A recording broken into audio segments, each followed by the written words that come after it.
Olá, olá pessoas da segunda série, e aí, tudo bem com vocês? Vamos então começar o nosso terceiro bimestre. Sou o professor Wesley Fernandes dos Santos, professor de redação do Instituto Marechal Malé. Então, vamos lá, gente, olha só, este conteúdo que nós vamos então começar a trabalhar do terceiro bimestre é sobre gêneros textuais, tá? Nós vamos aprender então vários gêneros textuais que logicamente são ligados, né, às tipologias textuais, né, que então os definem, né, logicamente, mas em si nós vamos aprender as características gerais, né, e algumas características mais específicas, como por exemplo as características do poema. Nós já começamos essa aula lá no dia 22/6/2020, tá? Então, ou vocês assistam essas aulas novamente, tá? Ou então, né, leiam este arquivo que eu vou enviar para vocês, mas mesmo assim vamos fazer uma revisão do que nós aprendemos, né? Bom, nós temos aqui então, nós aprendemos a fazer a escansão. O que seria a escansão com S? Não a escansão com C cedilha. Se for escansão com C cedilha, é a prova de vinhos. A escansão com S é, na verdade, a classificação, né, ou a divisão de um verso em sílabas métricas, sílabas poéticas. É uma divisão diferente da divisão das sílabas gramaticais, tá? Essas sílabas são divididas conforme, então, a emissão de sons, certo? Por exemplo, temos aqui, olha só, este verso. Como você não vai contar, então, sílabas aqui separadas, tá? 1, 2, 3. Não, aqui você conta somente uma sílaba. Por quê? Porque você só emite um som entre esse MO e o O aqui. Como o negrume, você não fala como o negrume do mar. Você está lendo, né? Sem interrupções em si, né? Sem aquela pausa absurda, então você vai falar, né? Como o negrume do mar. Como o negrume do mar. Cadê esse O aqui? Então, que deveria aparecer de forma, né, distinta, não aparece, tá? E é assim mesmo que nós falamos, né? Então vamos lá, olha só, aprendemos então a fazer a escansão, né, a contagem das sílabas métricas dentro de um verso.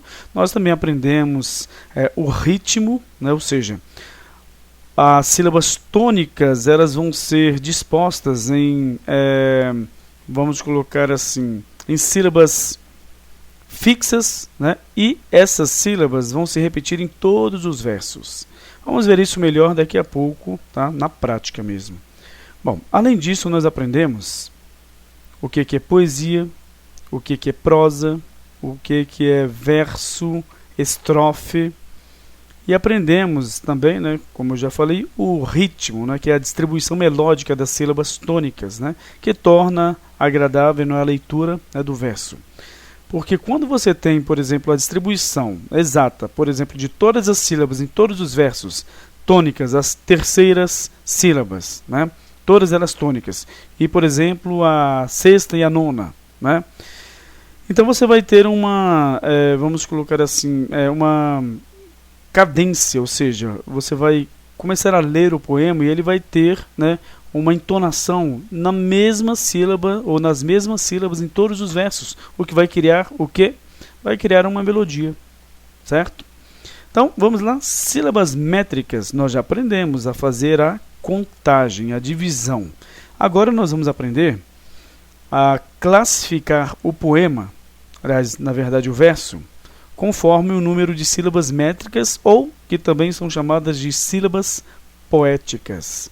Então vamos lá, olha só, se houver apenas um verso, aliás, desculpe, uma sílaba métrica no verso, nós vamos chamar este verso de monossílabo. Se houver duas sílabas métricas no verso, nós chamaremos, né, o verso de dissílabo. Nós o chamaremos de trissílabo caso haja 3 sílabas métricas. Tetrassílabo se houver 4 sílabas métricas. Se houver 5 sílabas métricas no verso, nós o chamaremos de redondilha menor ou também de pentassílabo. Se houver 6 versos, nós chamaremos, 6 sílabas métricas, nós chamaremos o verso de hexassílabo. Se houver 7 sílabas métricas no verso, nós o chamaremos de redondilha maior. Ou seja, se houver 5 versos, nós cinco sílabas métricas, desculpem, nós chamaremos o verso de redondilha menor. Se houver 5 sílabas métricas, nós chamaremos o verso de redondilha maior, ou heptassílabo. Tá? Se houver 8 sílabas métricas, nós chamaremos o verso de octassílabo, mas agora vem o ritmo. Se houver a acentuação na segunda, na quinta e na oitava sílabas, em todos os versos tem que haver essa repetição. Tá? Nós vamos ver isso agora. Nós chamaremos o verso de eneassílabo, caso haja 9 sílabas poéticas. Só que, obrigatoriamente, deverá haver a acentuação na terceira, sexta e nona sílabas. Tá? É um tipo. E se houver na quarta e na nona, vai ser outro tipo de eneassílabo. Tá? Na quarta e nona sílabas. Ou seja, deve haver essa estrutura fixa. Se não houver, não é um eneassílabo. Tá? Pode até ter 9 sílabas. Bom, há também os decassílabos. Tá? Decassílabo será o verso que será então composto por 10 sílabas métricas. Tá? Só que observe a forma fixa dele.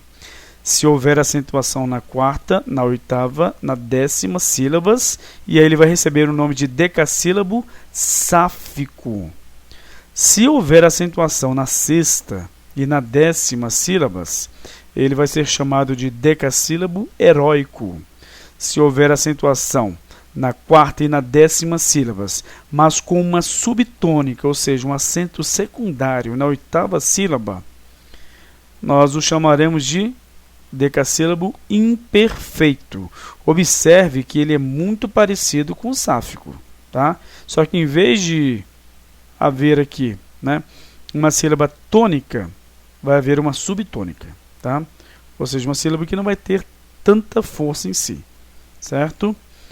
Assim como, por exemplo, ocorre no inglês, em que você tem uma sílaba tônica e algumas subtônicas. Tá? O que não ocorre na língua portuguesa, que nós só temos uma sílaba tônica e todas as outras são átonas. Beleza. Então, vamos lá. Vamos aqui então para os endecassílabos. Quando houver o verso, no verso, houver 11 sílabas métricas. Certinho? Então, nós temos aqui o ritmo, porque não é somente você criar um verso com 11 sílabas métricas. Você tem que criar um verso com 11 sílabas métricas, só que com acentuação na segunda, na quinta, na oitava e na 11ª sílabas. Tá bom?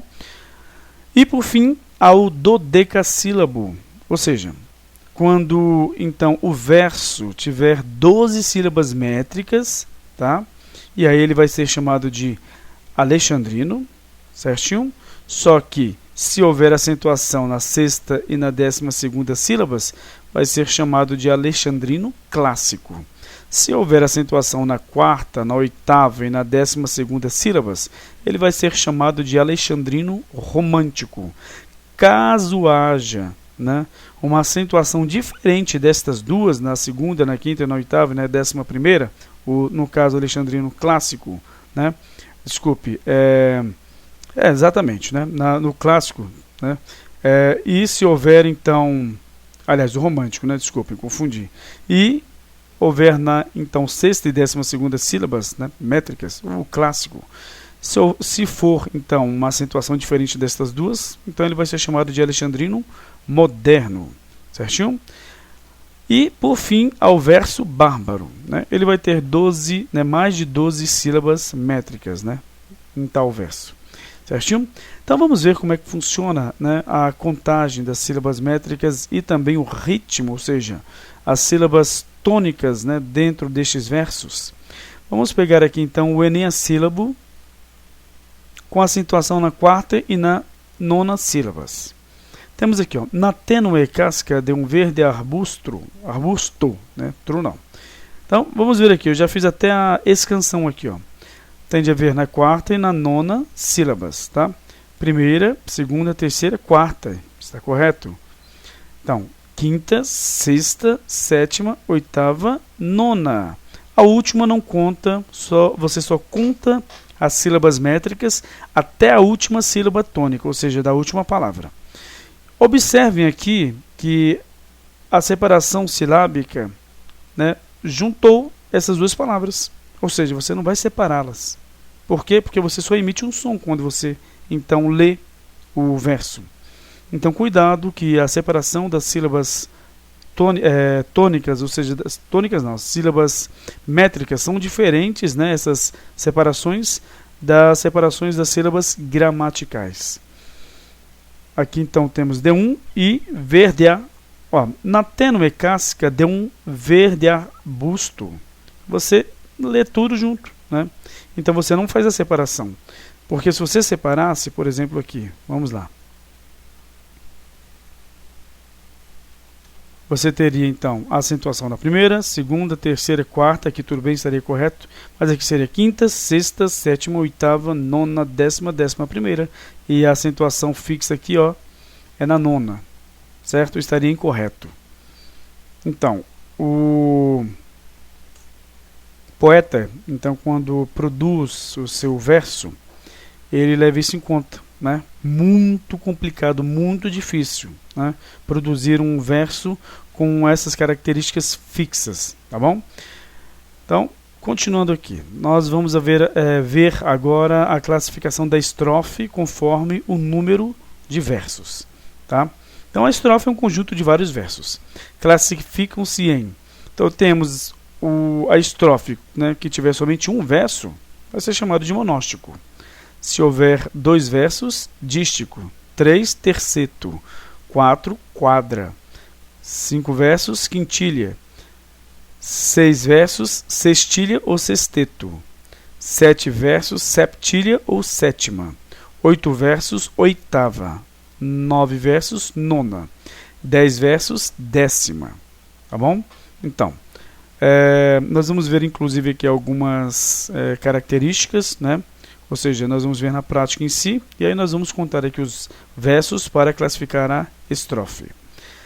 Mas vamos ver aqui os tipos de poemas, gente. Olha só, nós temos 3 categorias de poema. Há o poema lírico, tá? Há o poema épico e o dramático. O lírico é aquele que declara emoções, desejos, visão de mundo. O principal sujeito é o eu lírico, a linguagem carregada de emoções. O que é o eu lírico? É a voz do poema, gente. A voz do poema pode ser de uma mulher, mas quem, né, produziu aquele poema pode ser um homem. Então, cuidado com isso, não confundam, tá bom? Então, nós temos aqui, por exemplo, Soneto do Amor Total. Então, ele é carregado de emoções, tá? A linguagem, né, tem como sujeito aqui o eu lírico. Amo-te tanto, meu amor, não cante o humano coração com mais verdade. Amo-te como amigo e como amante, numa sempre diversa realidade. Então, observe que realmente é muito carregado de emoções. Por isso que é chamado de poema lírico. Tá? Vem da lira, né, das canções que eram declamadas, né, na época em que não se registravam, né, ou seja, na escrita, as músicas, os poemas, as canções em si, que eram dedicadas, né, aos amados e às amadas. Então temos aqui também o poema épico, ou também chamado de narrativo. Ele é um gênero, né, que vai então tratar ou ter como tema central um herói, um feito heróico, né, e logicamente vai ter todos os elementos da narrativa, porque ele é chamado também de poema narrativo. Tá? Conta uma história heróica, né, com vários feitos e peripécias. Pode, por exemplo, ser uma história heróica de um povo ou de um representante de um povo, né? A história mesmo heróica de um cidadão em si, que muitas vezes vai representar uma certa nacionalidade e assim por diante. Tá? Nós temos como exemplo os Lusíadas. Tá? É uma epopeia, tá, do escritor português Luís Vaz de Camões, né? Uma epopeia então que trata de feitos heróicos de um povo, né, por meio de um herói, e tem como assunto a viagem de Vasco da Gama às Índias. A narrativa é dividida em 10 cantos. Cada canto, então, olha só, nós vamos observar que existem 1102 estrofes, tá? Ou seja, nós temos então 102 estrofes, olha só que absurdo, 1102 estrofes, que são divididas então em versos decassílabos heróicos e com rima AB, AB, AB e CC, tá? Porque são 8 versos, certo? 8 versos aqui com as suas respectivas rimas, certinho? Então é o seguinte, imagine a dificuldade de você então criar essa rima com o ritmo correto, tá?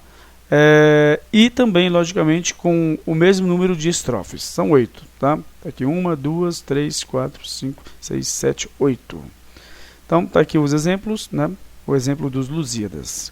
Bom, além disso, nós temos aí o poema dramático. É aquele que é feito para, né, ser dramatizado, né? Representado, né, por meio de peça de teatro, tá?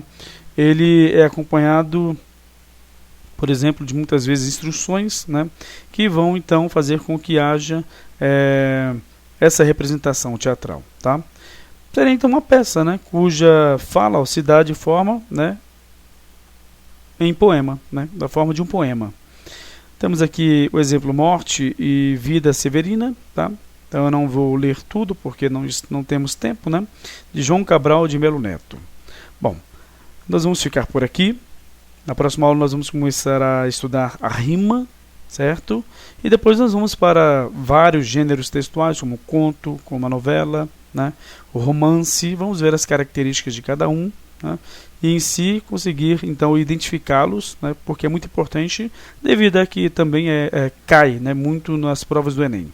Bom, vou deixar um exercício para vocês, né, para que vocês possam então respondê-lo e enviar para mim. Vou então enviar a vocês pela Clipe Escola. Então, tchau, tchau, até a próxima escola, até a próxima aula, né?